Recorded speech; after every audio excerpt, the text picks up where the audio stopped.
Sa usaping pagkain, pag narinig ang salitang Pinoy, hindi mawawala ang paborito ng karamihan, ang adobo. At para masatisfy ang inyong adobo cravings anywhere you go, tamang-tama itong bibida namin sa inyo, adobo in a jar. At hindi lang yon, pwede nyo pa itong pagkakitaan. Kaya para ituro ang patok na negosyong ito, makakasama natin si Charina Manansala. Good morning, Hi, Charina. Charina!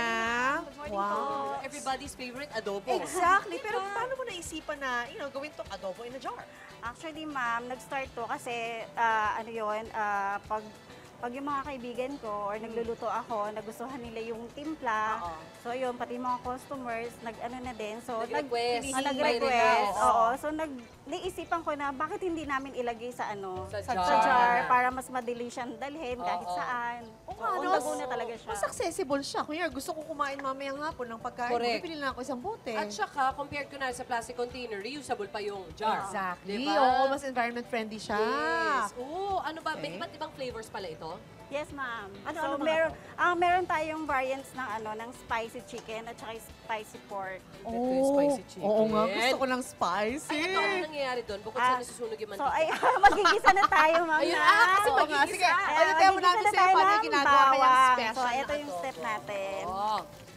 Ayun. Sino Bawang yun? and bawang everywhere. Correct. Sarap. Paano mo ito nabibenta? Sa mga offices ba? Sa, Ma'am, binibenta po namin ito sa online. sa online Yes po. meron. Dinideliver Online po din siya. ganyan. Yes po. At asan ang shelf life? Gano'ng katagal? Bilang, di ba sinasabi lang adobo, hindi napapanis? Oo. Correct. Ang shelf life po niya, ma'am, bali nagtatagal siya ng 2 months. Basta Aha. ilalagay lang siya sa ref. Aha. O, minsan naman, nagtatagal din siya ng hanggang 4 months. Basta nasa freezer. Freezer. Oo nga. Ah, okay. Baka naman gusto mo rin magbenta ng kanin na sa jar. Pwede. Kanin na jar, why not? Grabe Grabe yung yung kanin na jar. Parang ang bilis na dalit sa opisina. Kakain na ako, jar na lang lahat.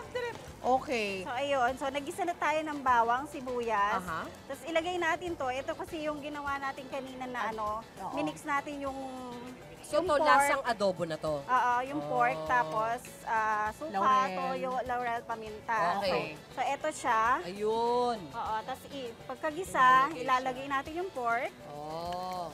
So, ito ang tanong ko, kunwari nasa jar na siya, paano siya iniinit? Pwede po siya sa microwave, pero Tatanggalin mo siya, tatanggalin siya dun sa bottle. Or tatanggalin siya sa bottle. ano na lang siya, init siya sa kawali or ano. Okay. So ito basically, this one on the right, pwede na to ilagay sa jar. Hindi Hindi pa pa, po, hindi pa ma'am. to tapos. Oo, so ito Okay. pala yung pakulo, parang sangkot siya. Ganun. Okay. Tapos, yan yung kumbaga, Ilalagay mo dyan. Ilalagay dito. Kasi mas Okay. maano to eh, mas Oo. dark to eh. Luto, no? akala ko luto-luto Oo, na siya. oo, eh. na siya. Ayun. Oh, medyo kanina pa tayo nagluluto rito eh. So, nawala na yung ano niya. Yung sabaw, Pero kumbaga. actually, yan nga yung, no, nanukot na yung mga lasa niya na. Wow, Actually, wow, wow. pasok na.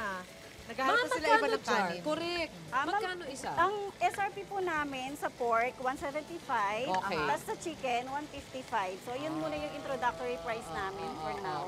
Okay. So, yun yung Yan spicy. na. Marami na nag-aabang sa iyong adobo, Sharina. So, maraming salamat. Tapos, syempre, lalagay na sa jar. Pinapalamig muna. Pinapalag Oo. po naman. Nang gaano Oo. katagal?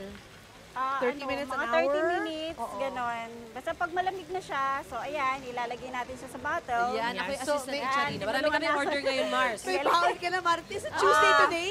Tuesday May taping. Ay, may taping. Diba? Ay, may Ayun, baon baon sa na taping kayo. ng Mars. May taping na Yan. ngayon. Maraming salamat, Charina. Thank you so Okay, much. thank you po. Maraming mabubusog ngayon dahil sa'yo. Correct.